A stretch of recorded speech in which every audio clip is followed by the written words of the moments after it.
ഇന്ന് അരിക്കടുക്ക പോലെ നമുക്കൊരു സൂപ്പർ പത്തിരി ഉണ്ടാക്കാം. ഇത് അരിക്കടുക്കയുടെ അതേ സ്വാദാണ്. 2 കപ്പ് പത്തിരിപ്പൊടി എടുത്ത് അതിലേക്ക് 1 കപ്പ് പുഴുങ്ങല്ലരി പൊടിച്ചത് ഇട്ട് കൊടുക്കാം. ഇനി അതിലേക്ക് 1/4 ടീസ്പൂൺ ഗരം മസാലപ്പൊടിയും ആവശ്യത്തിന് ഉപ്പുമിട്ട് ഒന്ന് പൊടി ഇളക്കിയ ശേഷം തിളച്ച വെള്ളമൊഴിച്ച് നമുക്കിതൊന്ന് ഇളക്കിയെടുക്കാം. ഇത് നമ്മൾ പത്തിരി ഉണ്ടാക്കാൻ വേണ്ടി ഇളക്കിയെടുക്കുന്നത് പോലെ തന്നെയാണ് ഇളക്കിയെടുക്കേണ്ടത്.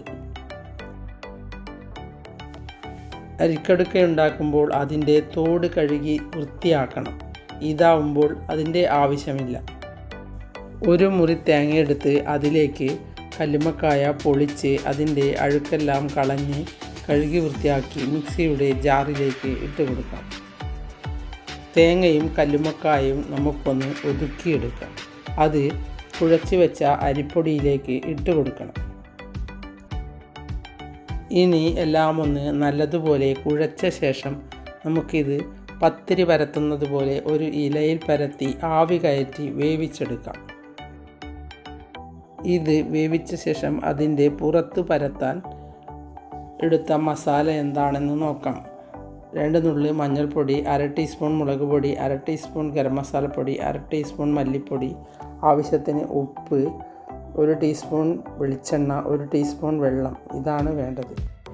ആവി കയറ്റി വേവിച്ചെടുത്ത അപ്പത്തിൻ്റെ 2 ഭാഗവും മസാല പുരട്ടി നമുക്ക് ദോശക്കല്ലിൽ വെച്ച് ചുട്ടെടുക്കാം.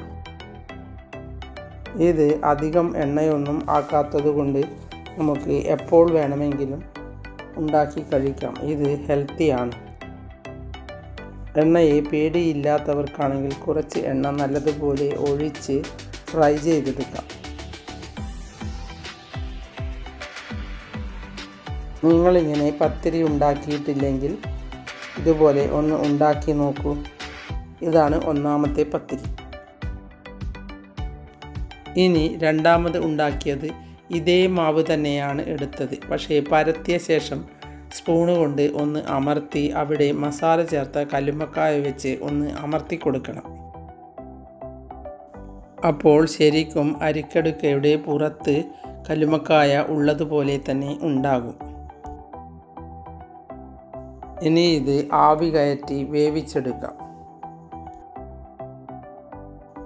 ആവി കയറ്റി വേവിച്ച ശേഷം ഇത് മുറിച്ചോ മുറിക്കാതെയോ നമ്മൾ നേരത്തെ പത്തിരി ഉണ്ടാക്കിയതുപോലെ തന്നെ ഉണ്ടാക്കിയെടുക്കാം.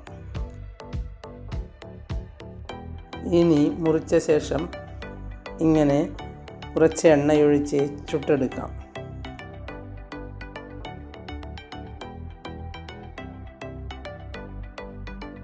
നിങ്ങൾക്ക് രാവിലെയോ വൈകുന്നേരമോ എപ്പോൾ വേണമെങ്കിലും ഉണ്ടാക്കി കഴിക്കാം. നിങ്ങളിങ്ങനെ പത്തിരി ഉണ്ടാക്കി നോക്കണം. എൻ്റെ വീഡിയോ ഇഷ്ടപ്പെട്ടുവെങ്കിൽ ലൈക്ക് ചെയ്യാനും സബ്സ്ക്രൈബ് ചെയ്യാനും ഷെയർ ചെയ്യാനും കമൻറ്റ് ചെയ്യാനും മറക്കരുത്.